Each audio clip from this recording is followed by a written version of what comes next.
안녕하세요 여러분, EBS 입시 대표 강사 윤유구입니다. 자, 2028 입시 어떻게 바뀌나요? 라고 이야기를 하면 사실 2028 입시에 대한 이야기들을 엄청 많이 걱정하고 막 이런 거 알아요. 그러나 그런 모든 불안이다 라고 이야기를 하는 걸 깔끔하게 해결할 수 있는 건 알면 해결이 돼요. 근데 무서워, 불안해, 큰일 났어 라고 생각하고 불안을 증폭시키기만 하면 대비할 수 있는 방법이 하나도 안 나오거든요. 그러면 이제 2028 입시에서 우리가 가장 중요하게 생각하는 지점이 뭐고 어떤 것이 포커스인지에 대한 고민을 한번 해보겠습니다. 2028 입시에서 가장 중요한 고교학점제 첫 입시에서 가장 중요한 포인트는 뭐냐면요, 고교학점제에서 다양한 진로와 적성에 맞는 다양한 과목을 선택함에도 불구하고 수능은 모든 학생이 똑같은 과목을 치도록 만들겠다라고 하는 것이 핵심입니다.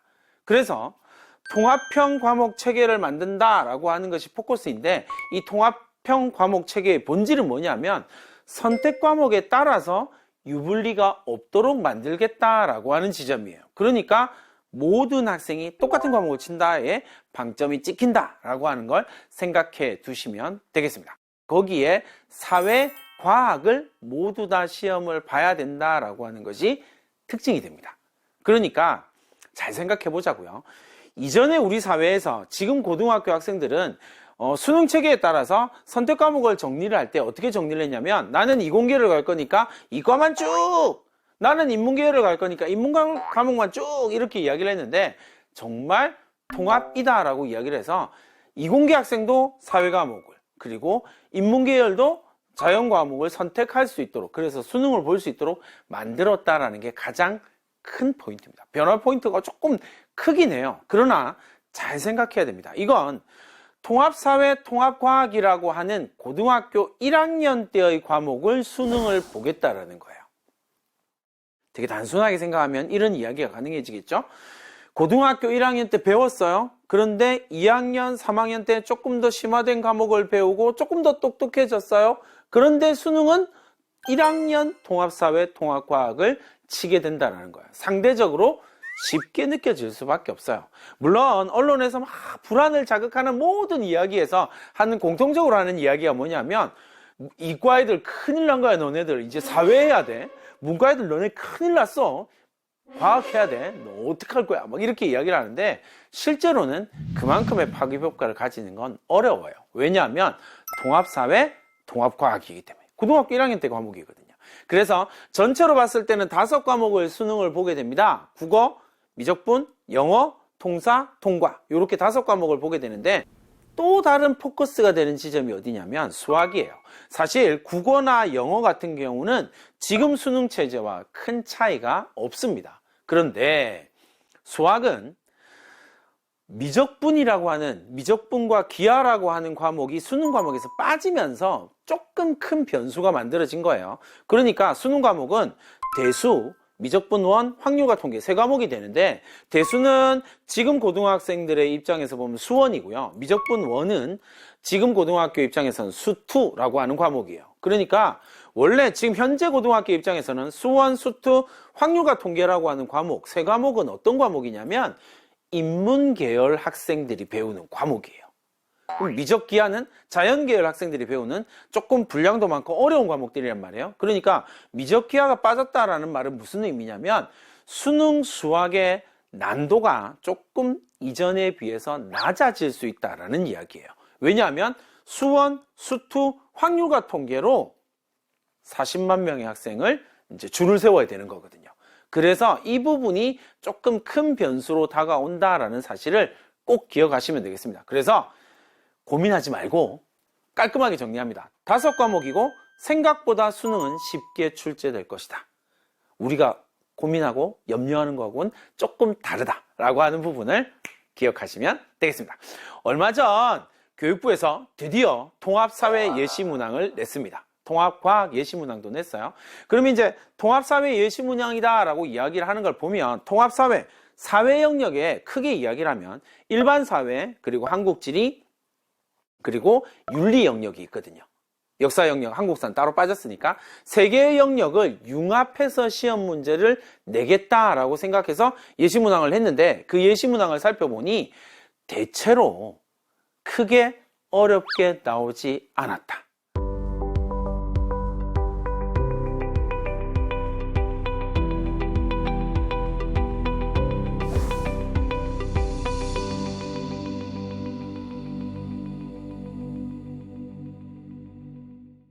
통합과학의 예시문항으로 나와 있는 문항도 생명, 물리, 화학, 지구과학이라고 하는 영역을 융합해서 문제를 내긴 했으나 통합과학이라고 하는 본질적인 범위를 벗어나지는 못하고 있거든요. 그러니까 생각외로 사고력 문제가 나오지 않는 한은 조금 쉽게 나올 수밖에 없다라고 하는 부분이 나타나게 되는 거죠. 자, 그 다음에 이제 생각을 해보자고요. 그럼 이제 우리가 어떤 것들을 준비를 해야 되냐라고 이야기를 하면, 우리가 대학에서 어떤 식으로 선발하는지가 관건이 될 거예요. 서울대를 예시를 들어서 설명하면 다른 대학이 점점 따라가고 있는 추세거든요. 그래서 서울대를 예시를 들어서 말씀을 드리면 이렇게 한 거예요. 서울대는 정시 전형에다가 교과평가라고 하는 걸 도입을 했어요. 몇 년째 지금 도입을 하고 있는 거예요. 그러니까 무슨 말이냐면, 쉽게 생각하면 수능으로 2배수를 선발해서 선발한 학생들 중에서 학생부를 보고 평가를 하겠다라는 거예요. 자, 이 학생부 교과평가라고 하는 것이 처음에 사람들한테 조금 이상하게 인지가 되긴 했으나 정확하게 해석을 내드리면 이래요. 왜냐하면 대학이 가려고 하는 방향이 이 방향이기 때문에 이걸 이해하는 것이 대단히 중요합니다. 서울대가 발표한 교과평가는 크게 세 가지 영역으로 구성이 돼요. 첫 번째, 교과 이수 현황이에요. 너 어떤 과목 들었니? 두 번째, 교과 성취도예요. 그러니까 1등급, 2등급, 3등급, 4등급, 5등급 이렇게 나오는 교과 성취도에 대한 이야기예요. 세 번째가 세특이라고 이야기를 하는 부분이에요. 그러니까 교과 성취도를 본다라는 것 때문에 내신을 반영하는 거야 라고 하는 오해가 생겼는데, 그게 아니라는 거예요. 뭘 본다고요? 정성적 평가를 한다라는 거예요. 그래서 세특 영역에, 교과평가의 세특 영역에 뭐가 있냐면, 교과별 수업 활동에서 나타난 학업 수행의 충실도를 평가한다고요. 포커스가 뭐라고요? 충실도예요. 그러니까 뭘 보여줘야만 한다고요? 학교 생활을 어떻게 충실하게 해냈는지를 학생부를 통해서 증명하는 과정이 반드시 필요하다는 겁니다. 그러면 이제 그 다음 질문이 이거예요. 정말 중요한 팁을 하나 드리자면 이런 거예요. 충실도를 뭐라고 생각하실 거예요? 그 질문을 가지고 학생과 이야기를 자꾸 나누시는 게 필요하다는 거예요.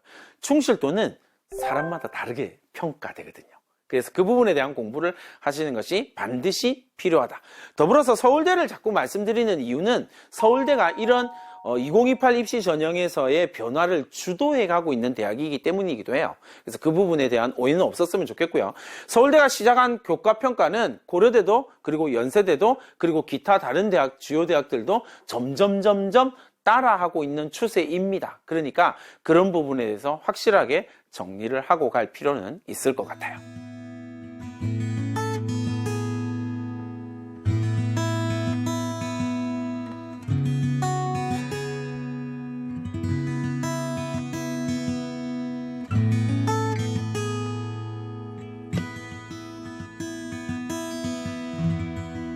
너무 복잡하고 어려운 것 같은데 2028 입시를 위해 학부모인 전 뭘 준비해야 할까요?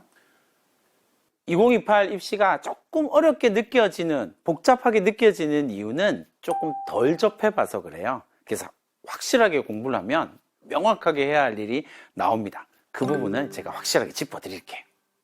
2028 입시에서 뭘 준비해야 되나요? 이 질문 정말 많이 받거든요. 학부모들이 너무나 궁금해할 수밖에 없는 부분이긴 해요. 그러나 되게 단순하게 생각을 해보자고요. 아, 몰라서 큰일 났어, 이럴 게 아니라 내 아들, 내 딸을 보내고 싶은 대학을 하나만 픽스해서요. 뭐 2개 공부하는 것도 괜찮아요. 그러나 일단 하나를 공부를 하는 게 필요합니다. 반드시요. 부모님들이 자녀를 보내고 싶은 대학을 하나를 포커스, 픽싱 하시고 그 픽스한 내용을 토대로 뭘 준비해야 되는지 공부를 해야 돼요. 예를 들면 이런 거예요. 서울대! 이제 계속 이야기를 하고 있으니까 서울대를 예를 들면 이렇습니다. 서울대가 지향하는 학풍이 뭐냐면요, 미래를 개척하는 지식 공동체예요. 그럼 잘 생각해봐요. 미래에 대해서 개척할 수 있는 개척의 포커스가 지키겠죠. 개척하려면 뭐 해야 돼요? 도전이요. 그래서 서울대에 포커스 되는 가장 중요한 것 중에 하나가 뭐냐면 도전, 학생부에서 도전 정신, 개척하려고 하는 모습을 보여주는 게 되게 중요하다는 거예요. 그런 공부가 있어야 돼요. 그 다음에 지식이래네요. 오, 그러니까 뭐 해야 된다고요? 학업 능력 자체가 압도적이어야 된다는 거예요. 여기서 학업 능력이 내신 성적이 아니라는 걸 인지하셔야 됩니다. 왜요? 정성적인 평가를 한다고 했으니까. 내신에 대한 정성적인 평가를 하는 거예요. 그걸 이해하면 됩니다. 공동체라네요. 그러니까 뭘 한다고요? 혼자서 똑똑하고 객관식 잘하는 그런 학생 말고 공동체에 대한 고민을 하는 학생이 필요하다라는 이야기예요. 그래서 서울대가 이야기를 하는 건 뭐냐면 지적 호기심이 뭐니? 너 뭐 궁금해할 거야? 그 다음에 그 궁금한 점을 어떻게 해결했니가 지적 성취가 되는 거예요. 이해하셨죠? 그러면 내가 서울대를 보내고 싶다라고 이야기하면 뭘 준비해야 돼? 궁금함에 대해서 계속 함께 풀어가야 되는 거야. 왜? 그 궁금함을 풀어가는 과정이 지적 성취, 똑똑해지는 과정이거든요. 이런 준비가 필요하다라는 걸 여러분들이 꼭 기억을 해두시면 좋겠습니다. 대학마다 뽑고자 하는 학생들이 조금씩 다르다는 거예요. 이해하셨죠? 그러니까 뭘 준비해야 될까요? 그 대학이 요구하는 걸 준비하셔야 된다고. 이렇게 이야기를 하면 조금 추상적이잖아요. 그래서 아주 중요한 팁을 하나 드릴게요. 적으세요. 제가 숱한 학생들을 이제 대학을 보내면서 가장 중요하게 생각하는 게 뭐냐면요. 고등학생 특정 분야 전문가예요. 예를 들어서 고등학생 생명 전문가, 고등학생 물리 전문가, 고등학생 천문 전문가. 이해되셨죠? 그러면 이 학생이 특정한 분야의 고등학생 전문가로 나타나기 위해서 해야 할 가장 중요한 일이 뭘까요? 무조건 독서일 수밖에 없어요. 왜? 책을 읽는 행동을 통해서 배우고 지식을 쌓아가는 과정, 그 지적 호기심을 독서를 통해서 충족시키고요. 그 충족시킨 결과를 지적 성취로 나타내는 거예요. 그게 학업 역량이라는 거거든요. 그러니까 그 부분에 대해서 아주 심각한 고민이 필요하다. 그래서 최고의 팁은 자녀와 함께 책을 읽는 겁니다. 그러면 2028 대입전형 고교 학점제에서 최고의 결과물들을 만들 수 있을 겁니다.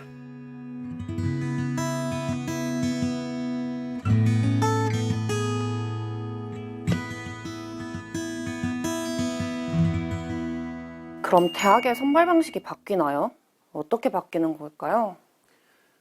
새로운 입시 제도가 만들어졌기 때문에 대학은 그 입시 제도에 맞는 방법으로 준비할 수밖에 없어요. 그러니까 조금 변화가 발생하게 될 거고 그 변화를 흐름, 추세를 명확하게 짚어드리겠습니다. 2028에서 정시에서 대학에서 학생들이 선발하는 방식이 바뀌는 것에 대한 고민이 되게 많아요. 그런데 제가 단언할 수 있는 게 하나 있어요. 뭐냐면 지금 입시 체제와 2028 입시 체제의 가장 본질적인 차이는 뭐냐면 정성적인 평가를 조금 더 반영할 거라는 거예요. 모든 영역에서. 예를 들어서 학생부 교과 전형에다가 정성평가 요소를 반영하고 있는 건 지금 서울에 있는 주요 대학에서 계속 확대되고 있거든요. 처음에 고대와 동국대가 시작을 했고요. 건대와 경희대 그리고 한양대가 합류를 하고 있어요. 그러니까 내신으로 선발하는 전형에다가 학생부 정성적인 평가를 넣기 시작한 거예요. 서울대 마찬가지로요. 수능 전형에다가 학생부 정성적인 평가, 물론 내신으로 반영하는 대학도 있긴 하지만 어쨌든 정성적인 평가를 학생부를 넣기 시작했다는 거. 다시 고등학교 생활의 충실도를 확인하겠다는 겁니다. 그러니까 2028 입시에서는요, 이 부분이 정말 강조될 수밖에 없다라는 거예요. 왜? 고교학점제에서 가장 본질적인 변화의 출발점은 어디라고요? 양적인 평가 사회에서 질적인 평가 사회로 넘어가는 과도기거든요. 그러니까 질적인 평가를 하기 위해서는 정성적인 평가가 나올 수밖에 없다라는 거예요. 그 대표적인 선두 주자가 누구냐면 서울대예요. 그래서 서울대가 이야기를 하기는 뭐라고 하냐면, 자, 2028 입시안을 얼마 전에 발표했거든요. 우리는 학생부 종합전형 수시에서 종합 역량 평가를 할 거고요. 그 다음에 역량 평가 면접을 도입할 거예요. 그래서 이제 우린 드디어 서울대 모든 전형에서 수능 최저학력 기준을 다 없애버릴 겁니다. 왜? 우리가 원하는 학생을 종합 역량평가 그리고 역량평가 면접을 통해서 선발할 수 있다라고 확신을 가지기 시작했거든요. 그래서 그 부분이 수능 최저학력 기준을 없애는, 폐지하는 이유 중에 하나다라고 생각을 하시면 되겠습니다. 물론 2028 수능이 지금 현재의 수능보다 조금 난이도가 낮게 형성될 수밖에 없다라는 지점에 대한 고민이라고 생각하시면 됩니다. 그 부분에 대한 이해를 하고 나면 입시가 전체적인 틀이 확 보이게 되거든요. 게다가 수시에서 서울대가 학교장 추천을 사유를 입력하도록 하는 항목을 편성하고 있어요. 그러니까 학교장이 추천을 할 때 이제 추천도 좀 늘려주고 그리고 추천하는 사유를 좀 더 구체적으로 입력해서 평가를 하겠다라고 하는 내용을 기억하시면 될 겁니다. 자, 그러면 이제 잘 생각을 해보자고요. 역량평가 면접이라고 하는 걸 도입을 하는데 서울대가 이 역량평가 면접에서 포커스가 되는 게 딱 3가지 종류를 서울대가 이야기를 하고 있거든요. 첫 번째는 뭐냐면 창의적 문제 해결, 두 번째는 융합적 과제 수행, 세 번째는 분석적 주제 토론이라고 하는 거예요. 서울대가 이 역량평가 면접 예시문항을 제시했는데 그중에 창의적 문제 해결이 진짜 대박이에요. 제가 정말 오랜 시간 동안 꿈꿔왔던 학생 선발 방식과 관련된 문제가 나와요. 정답이 없어. 답이 정해진 상투적이고 정말 예측 가능한 그런 면접 문항이 아니에요. 학생이 주도로 면접을 해갈 수 있도록. 그래서 학생이 끊임없이 자기만의 답안, 세상 어디에도 없는 자기만의 답안을 만들어내야 되는 거예요. 창의적 문제 해결 능력을 확인해서 역량을 평가하겠다. 개별 학생이 어떤 역량을 가지고 있는지를 완벽하게 해결하겠다라고 평가하겠다라고 제시를 하고 있는 건데 서울대가 이례적으로 뭐라고 이야기를 했냐면 이런 류의 평가 방식을 도입하면서 자, 우리는 이렇게 갈 겁니다. 2028에. 그러니 다른 대학도 따라왔으면 좋겠습니다. 라고 이야기를 했단 말이에요. 그만큼 2028에서 입시라고 하는 부분이 조금씩 양적인 평가에서 질적인 평가로 바뀌어가게 될 것이다 라고 이야기를 하고 있습니다.